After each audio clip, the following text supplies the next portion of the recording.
기사의 제목이 제 눈을 사로잡았습니다. 왜냐하면 기사의 제목이 이렇게 쓰여져 있었기 때문입니다. 종교 생활을 오래 하면 오래 할수록 그 사람은 더 나쁜 사람이 된다. 도대체 이게 무슨 내용인가 궁금해서 그 기사 내용을 읽기 시작했습니다. 이 Current Biology라는 Current 생물학이라는 그 잡지에 실린 글인데, 미국에는 그 시카고 대학이 연구했던 논문을 토대로 해서 쓴 기사였습니다. 시카고 대학 연구팀이 캐나다, 중국, 요르단, 터키, 미국, 남아프리카 공화국 6개 나라에 있는 5세에서 12세 아이들 1170명을 대상으로 종교와 이타심 그리고 도덕성에 대한 연구를 하고 그 결과를 발표한 것이었습니다. 분석 대상의 어린이의 24%는 기독교 아이들이었고 43%는 이슬람권의 아이들, 그리고 27.5%는 종교가 없는 아이들이었습니다. 먼저 연구팀이 한 것이 이타심, 즉 다른 사람에 대한 배려가 얼마나 있는가를 연구하기 위해서 아이들에게 모두에게 10개의 스티커를 나눠줬습니다. 그리고 그 스티커를 낯선 사람들, 한 번도 만나보지 않은 사람들에게 얼마나 나눠줄 수 있는가를 조사했습니다. 도덕성을 측정하기 위해서 애니메이션, 만화 영화를 보여줬는데, 그 만화 영화의 그 중심이 뭐냐면 우연이든 일부러든 지나가는 사람이 어깨를 부닥치면서 지나가는 겁니다. 그 모습을 보고 아이들이 어떻게 생각하고 반응하는가를 조사를 했습니다.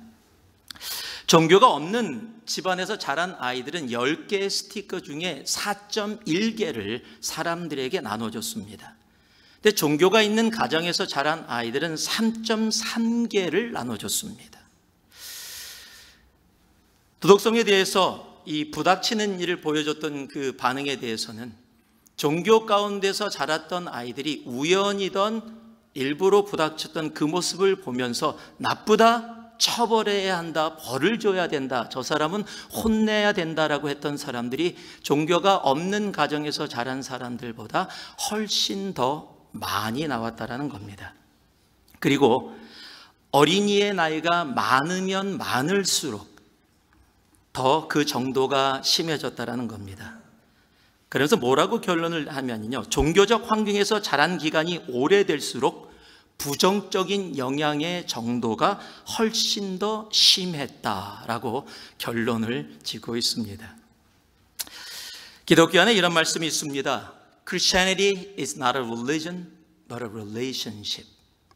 이 말씀은 기독교는 종교가 아니라 하나님과의 관계이다라는 그러한 말씀입니다. 종교라는 조직의 테두리에 머무는 삶이 아니라 우리들은 하나님과의 관계에서 살아가는 삶이다라는 말입니다. 성경도 그것을 우리들에게 분명히 이야기해 줍니다. 우리가 붙잡고 있는 띠 말씀이 있죠. 고린도후서 5장 17절 말씀에도 그런즉 누구든지 그리스도 안에 있으면 새로운 피조물이라, 그리스도 안에 있는 삶을 강조합니다. 우리가 또한 너무도 잘 아는 요한복음 15장 5절 말씀을 보면은 나는 포도나무에 너희는 가지라, 그가 내 안에 내가 그 안에. 여러분, 그리스도 안에, 예수 안에, 즉 주님과 관계 속에서 살아가는 삶이 바로 기독교입니다. 그 안에서 떠나면 우리들은 아무 열매도 맺을 수 없는 존재가 되어진다고 그렇게 성경은 이야기합니다. 그런데 그리스도 예수 안보다 율법 안에, 종교적인 조직 안에 거하는 것을 즐기는 사람들이 있습니다. 그런 사람들을 세상은 보통 종교인이라고 부르게 됩니다. 여러분, 예수를 믿고 따르는 신앙인의 삶과 종교라는 그 조직 테두리 안에 거하는 종교인의 삶은 분명히 다릅니다. 다르기 때문에 어쩌면 위의 논문의 결과가 그렇게 나왔다는 것은 당연한 결과일지도 모릅니다. 오늘 본문은요, 전형적인 종교인의 모습을 보여줍니다. 바로 유대인들, 바리새인들의 모습입니다. 유대인들은 하나님을 수천 년 동안 알아왔다고 자부하는 사람들입니다. 선민의식을 갖고 있는 사람들입니다. 수많은 기적들을 경험했고 주님을 예배하는 일에 온 힘을 다 쏟은 사람들입니다. 그럼에도 불구하고 정작 하나님을 알지 못해서 내 뜻을 하나님의 뜻 위에 두고 살아오고 있었던 사람들입니다. 원래 바리새라는 그 이름의 뜻은요, 그렇게 이런 모습으로 시작되지는 않았었습니다. 여러분, 바리새라는 말은 구약 성경에는 존재하지 않는 이야기입니다. 신약에 와서 처음으로 바리새라는 말이 등장하게 됩니다. 그렇다면 바리새라는 말은 구약과 신약 중간의 어느 지점에 어떤 상황 속에 생겨진 말이라는 것을 우리들이 알 수가 있습니다. 이 바리새라는 말의 뜻은 거스르다, 분리하다, 또 대항하다라는 의미를 갖고 있는 말입니다. 영어로 하면은 프로테스탄트라는 말과 그렇게 다르지 않은 의미를 갖고 있는 말입니다. 이 말이 어떻게 생겼냐면 그리스가 멸망한 뒤에 그리스에서 분리된 여러 그리스와 연결된 제국들이 있습니다. 그 제국들 중에 이스라엘 그 중심을 다스렸던 나라가 셀류코스 왕조라는 이 제국입니다. 그런데 유대인들의 신앙을 엄청 핍박을 했습니다. 어느 정도냐면은 성전에 들어가기 전에 돼지 머리를 앞에다 놓고 돼지 머리 앞에 절을 하고 만지고 들어가지 않으면 안 될 정도로 핍박을 했어요. 여러분, 유대인들에게 돼지는 부정한 동물입니다. 그것을 성전 앞에 두고 그런 식으로 유대인의 신앙을 그렇게 핍박을 하니까 많은 사람들이, 정치적으로 독립의 운동도 일어났지만 신앙을 회복해야 한다, 유대인의 신앙을 회복해야 한다라는 올바른 신앙 회복 운동이 함께 일어났습니다. 그리고 조직적으로 그것이 이 셀류커스 왕조를 대항하게 되었고, 셀류커스 왕조가 자기네들을 거스리는 자, 대항하는 자들을 향해서 바리새라고 부르기 시작하면서 이제 바리새인이라는 이름이 등장하게 된 겁니다. 즉 처음에는 좋게 시작한 겁니다. 신앙의 회복운동으로 시작된 사람들이 바로 바리새인들입니다. 그런데 시간이 지나가면서 변질되어졌고, 예수님의 때에는 성경은 그들을 향해서 회칠한 무덤이라고까지 얘기할 정도로 변질이 되었다는 겁니다. 겉은 보기 좋은데 속에는 시체가 가득한 무덤. 경건의 모양은 있지만 경건의 능력과는 거리가 먼 모습들. 겉의 모습은 원래 시작했던 그런 모습을 다 가지고 있는데 속은 욕심과 죄악으로 썩어 있었던 모습. 그것이 유대인들의, 바리새인들의 모습이었습니다. 여러분, 교회 생활을 하는데 열심은 분명히 중요합니다. 그러나 더 중요한 것이 있다면 그것은 신앙의 열심이냐 아니면 종교의 열심이냐 하는 문제입니다. 오늘 이 말씀이 무엇을 얘기하냐면 종교적인 열심을 가지고 있는 종교인의 모습을 우리들에게 알게 하고 보여줍니다. 오늘 이 말씀을 통해서 혹이라도 내 삶 속에 주님이 원하지 않으시는 종교적인 모습이 조금이라도 남아있다면 그 종교적인 모습을 다 내려놓고 진정으로 믿음으로 내 삶을 가득 채워 믿음의 걸음을 걸어갈 수 있는 우리가 되기를 주님의 이름으로 축복합니다. 그렇다면 정말 오늘 말씀에서 우리에게 보여주시는 종교와 신앙의 차이, 믿음의 차이가 과연 무엇일까요?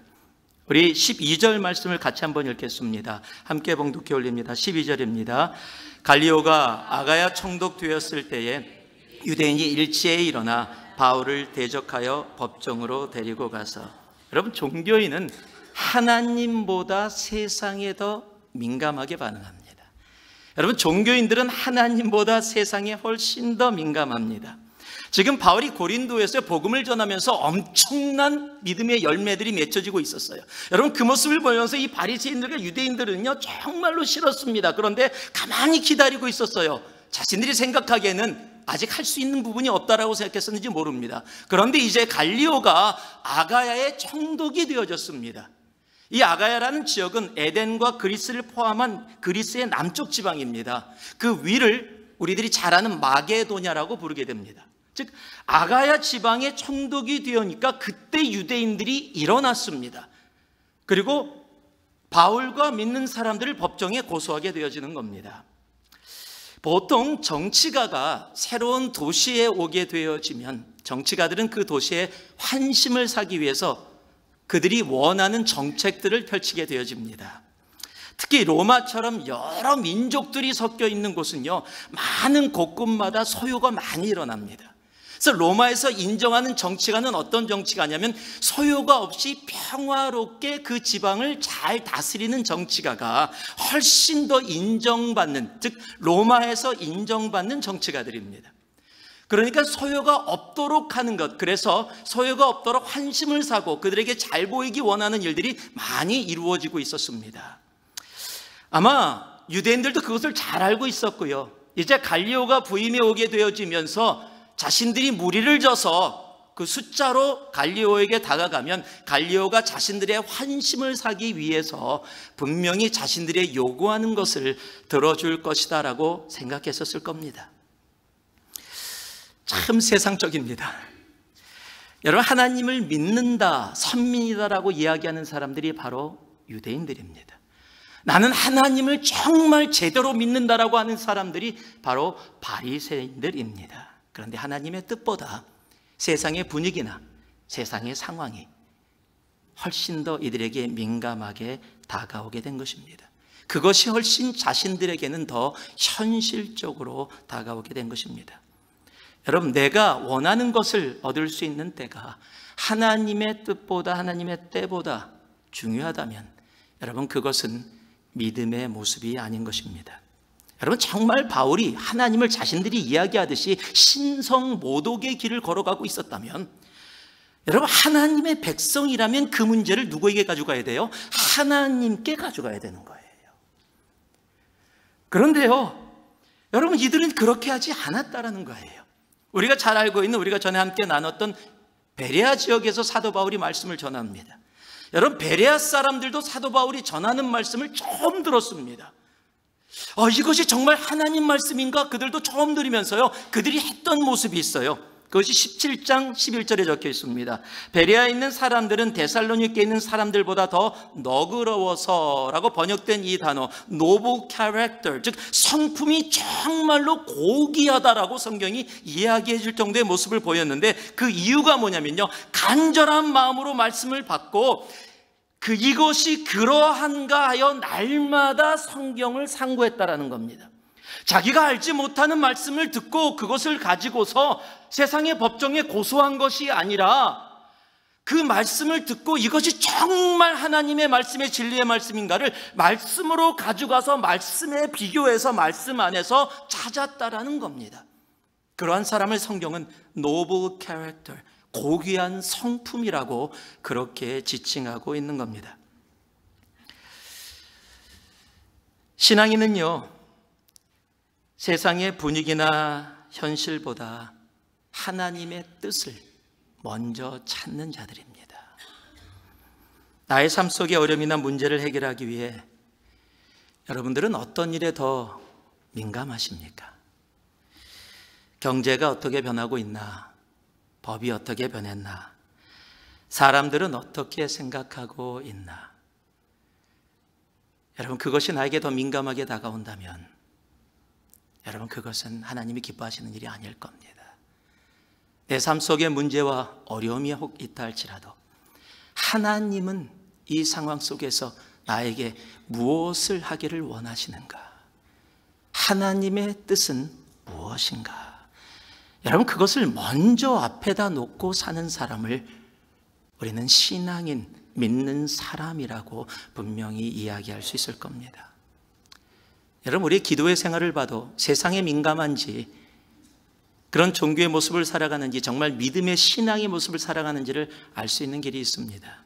여러분, 종교의 기도는 이렇게 합니다. 나의 뜻이 있습니다. 내가 원하는 것이 있습니다. 내가 이루고자 하는 것이 있습니다. 하나님, 내가 원하는 이 뜻에 하나님의 뜻을 담아 주시옵소서. 여러분, 이게 종교의 기도예요. 이거는 비나이다 하고 다를 것이 하나도 없습니다.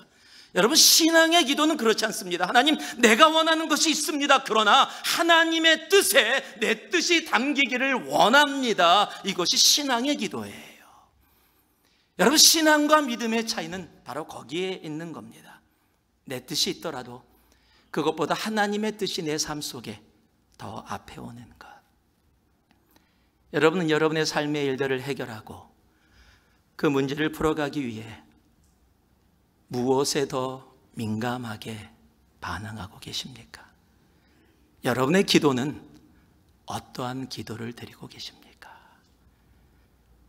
어떠한 상황 속에 내 현실이 있다 할지라도 여러분 하나님께 더 민감한 우리 모두가 되기를 주님의 이름으로 축복합니다. 그럴 때 하나님께서 우리의 삶을 그 가운데서 분명히 풀어내실 겁니다. 여러분 두 번째로요 13절 말씀인데요 제가 봉독해 올리겠습니다. 말하되 이 사람들이 율법을 어기면서 하나님을 경외하라고 사람들을 권한다 하거늘. 종교에는요 두 번째로요 잔머리를 잘 굴립니다. 여러분 지금 오늘 본문에 기록된 말하되 이 사람이 즉 바울과 이 사람들이 율법을 어기면서 하나님을 경외하라고 사람들을 권한다 하거늘. 여기 율법으로 번역된 이 단어는요 영어로는 the law라고만 적혀 있습니다. 헬라어로 이 단어가 노모스라는 단어인데요 유대인이 이 노모스라는 단어를 사용해서 자기들이 생각하는 것은 율법을 지칭하고 있는 겁니다. 그런데 지금 갈리오 앞에 이 단어를 사용하면요 갈리오는 어떤 뜻으로 받게 되냐면 로마의 법인 the law, 법률로 받게 됩니다. 즉 지금 유대인들이 뭐라고 얘기하는, 지금 사도 바울이나 이 일행들이 로마의 법을 어기면서 지금 이런 식으로 신을 전하고 있다. 왜냐하면 로마 안에 전할 수 없는 신의 그 법들이 있거든요. 그 법을 어기고 있다라고 그렇게 이야기하고 있는 겁니다. 이게 무슨 말이냐면요 지금 갈리오에게 고소를 하면서 신앙의 문제를 정치화시키는 겁니다. 정치화를 통해서 갈리오가 이 문제를 다루지 않으면 안 되도록 그렇게 잔머리를 굴리는 겁니다. 지금 유대인들은요 단순한 신앙의 일들을 정치화시켜서 자신들이 원하는 결과를 얻어내려고 하는 겁니다. 여러분 성경에도 이런 사람들이 있습니다. 신앙을 정치화를 통해서 자신들이 원하는 것을 이루고자 하는 잔머리를 쓴 사람이 성경에도 기록되어 있는 곳이 있습니다. 대표적인 곳이 바로 다니엘서입니다. 다니엘서에 메데바사의 총리들과 고관들입니다. 다니엘이라는 유대인이 지금 메데바사에서 총리로 막 올라가서 지금 막 왕의 신임을 받으면서 나라를 다스리고 있어요. 자기 나라인데 지금 이방인이 와서 그렇게 하고 있으니까 시기와 질투가 생겼습니다. 시기와 질투가 생겨서 어떻게 부정적인 걸 찾아서 고소 하나 찾는데 아무것도 찾을 수가 없어요. 다니엘이 너무 깨끗한 겁니다. 그래서 다니엘의 삶을 숨어서 살피다 보니까 다니엘의 삶에 한 가지 특징이 있는데 그가 매일 하루 3번씩 예루살렘을 향해서 하나님께 기도하는 것을 발견하게 되어집니다. 그리고 없었던 법을 하나 만들어냅니다. 그것이 다니엘서 6장 7절과 8절에 기록되어 있습니다. 제가 읽어드릴게요. 나라의 모든 총리와 지사와 총독과 법관과 관원이 의논하여 왕에게 한 법률을 세우며 한 금령을 정할 것을 구하나이다. 왕이여, 그것은 곧 이제부터 30일 동안에 누구든지 왕 외에 어떤 신이나 사람에게 무엇을 구하면 사자굴에 던져 넣기로 한 것이니이다. 그런즉 왕이여, 원하건대 금령을 세우고 그 조서에 왕의 도장을 찍어 메대와 바사에 고치지 아니하는 규례를 따라 그것을 다시 고치지 못하게 하옵소서 하매. 자, 시작도 아주 기가 막힙니다.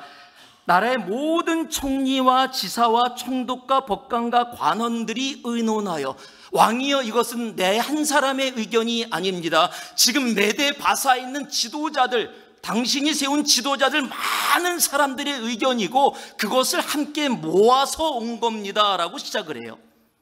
그리고 왕에게 한 법률을 세우는데 이 법률이 뭐냐면 다른 게 아닙니다. 우리는 왕이 너무 좋습니다. 정말 왕이 모든 영광을 받기를 원합니다. 그래서 오랜 기간도 아닙니다. 단 30일만 온 메데바사의 백성들이 다른 어떤 신에게도 기도하지 않고 왕에게만 기도하도록, 왕이 신과 같은 존재임을 우리들이 인정하는 모습을 단 30일만이라도 보이도록 그렇게 법률을 제정하여 주시옵소서. 그리고 하나를 더 붙입니다. 메데바사의 규례에 따라서 아무도, 왕 자신도 이거 만들어내면 다시는 고치지 못하도록 도장 찍어서 확실하게 만들어 주시옵소서. 기가 막힌 잔머리 아닙니까? 여러분, 신앙을 정치화합니다. 왕도 고치지 못하게 합니다. 왜냐하면요, 정치화를 하면 죽일 수 있기 때문이에요. 그가 기도하는 일이 뭐가 잘못됐습니까? 아무 잘못도 없습니다. 그런데 이런 법률을 만들어 정치화를 하면 기도하는 것 때문에도 죽을 수 있다는 겁니다. 기가 막힌 잔머리입니다.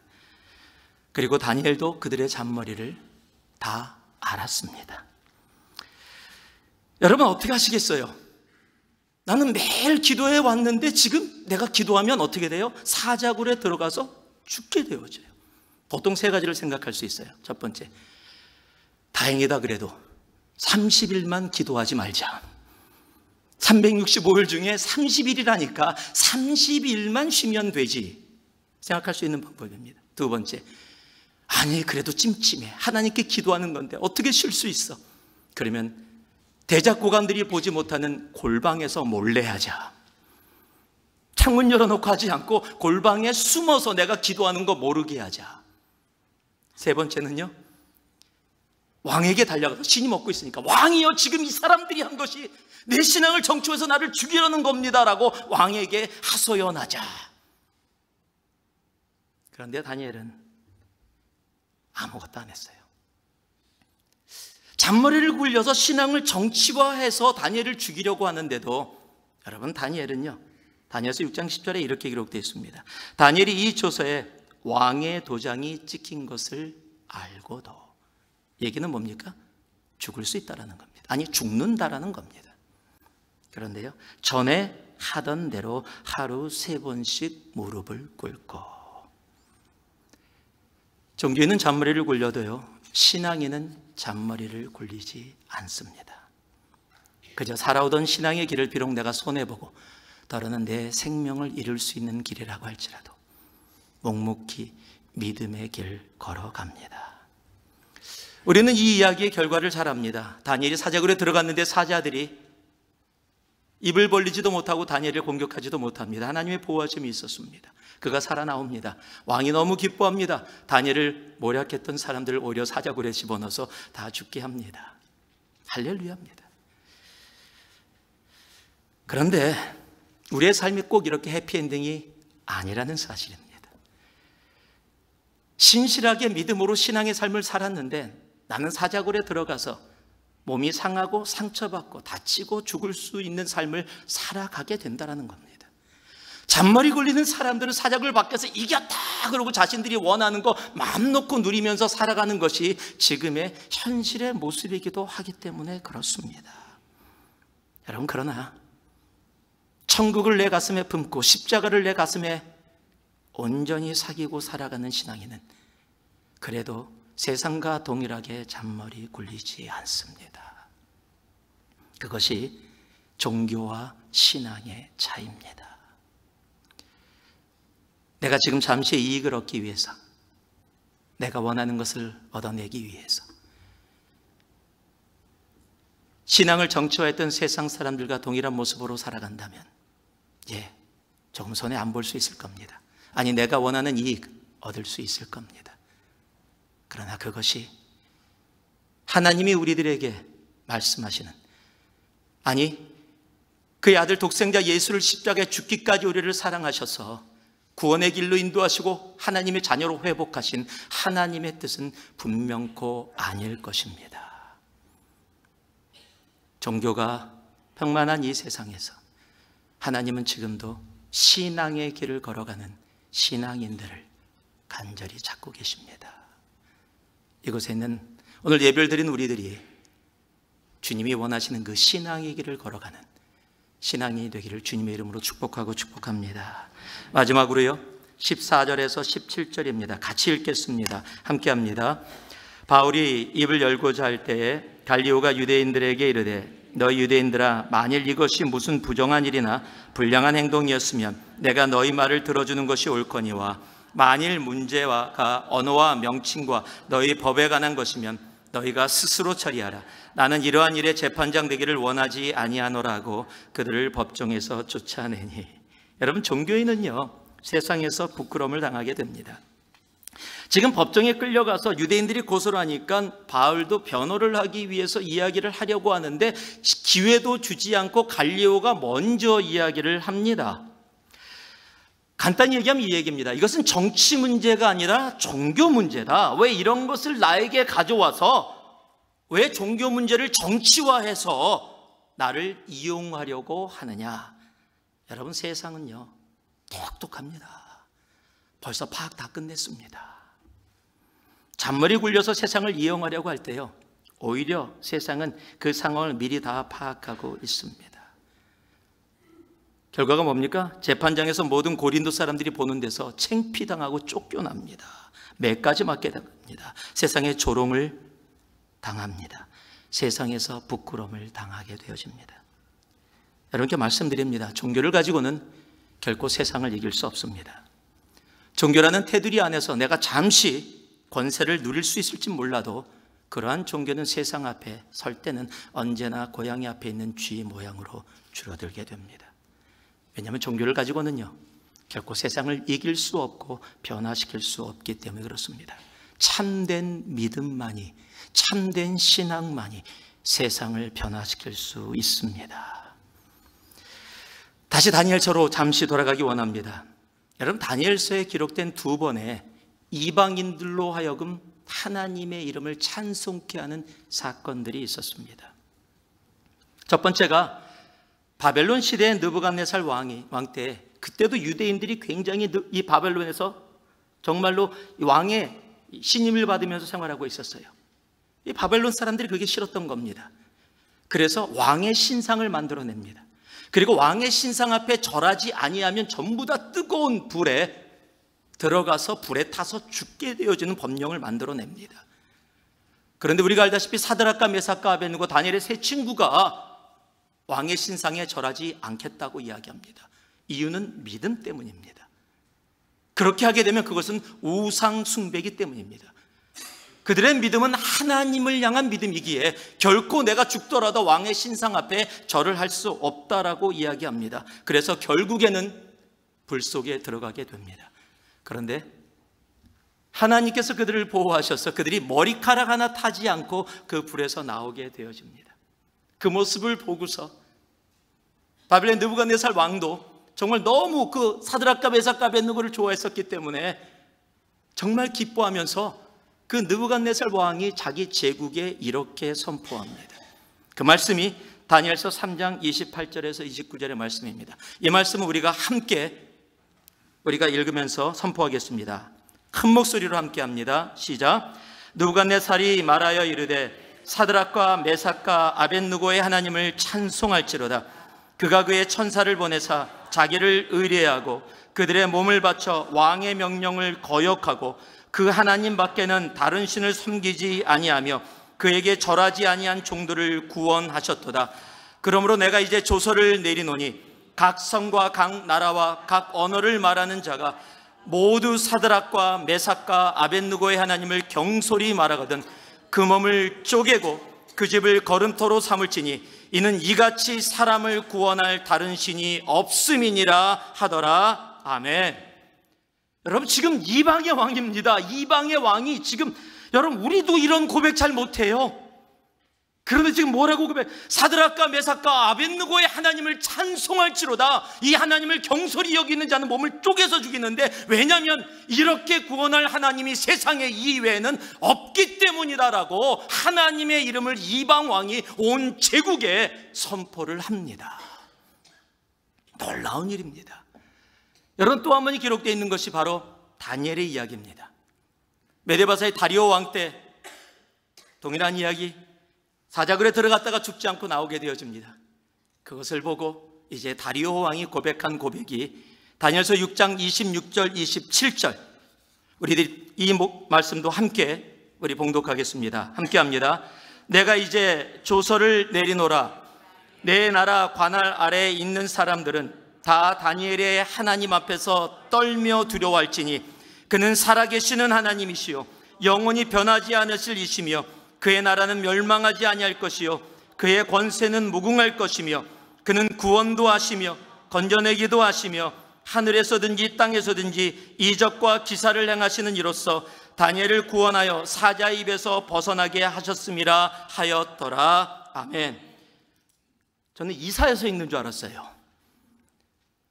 요한계시록 읽는다고 착각할 정도의 이야기. 누가 고백하고 있어요? 이방의 왕이 고백하는 겁니다. 다니엘의 하나님을 찬송할지로다. 이런 신이 없다, 이런 하나님이 없다. 그의 권세는 영원하며 구원하시며 사자굴에서도 다니엘을 구하시는 하나님. 여러분, 이방의 왕들이 지금 하나님을 찬송합니다. 왜 이런 일이 벌어졌어요? 그들이 믿는 유대교 때문에요? 정교 때문에? 아니요. 성경은 그렇게 이야기하고 있지 않습니다. 동일한 6장 23절 보니까 이렇게 기록되어 있습니다. 왕이 심히 기뻐서 명하여 다니엘을 굴에서 올리라며 그들이 다니엘을 굴에서 올린즉 그의 몸이 조금도 상하지 아니하였으니 이는 그가 자기의 하나님을 믿음이었더라. 다른 게 아닙니다. 믿음입니다. 여러분, 믿음만이, 신앙만이 세상으로 하여금 하나님을 찬송케 합니다. 다시 말씀드립니다. 종교가 아닙니다. 신앙만이, 믿음만이 세상으로 하나님을 찬양케 합니다. 여러분, 종교는 세상에서 부끄러움을 당할 수밖에 없습니다. 지금 교회가 당하고 있는 부끄러움은 우리가 신앙인의 모습보다는 종교인의 모습으로 세상을 향해 나아가기 때문일지도 모릅니다. 초대교회 로마 시대의 핍박을 받으면서도 그 로마 제국을 두려워하게 했던 것은 종교가 아닙니다.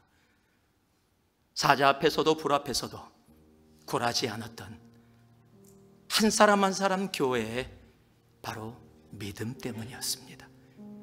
그리고 그 믿음이 세상에서 가장 강력한 나라 중에 하나였던 로마 제국을 무너뜨리는 겁니다.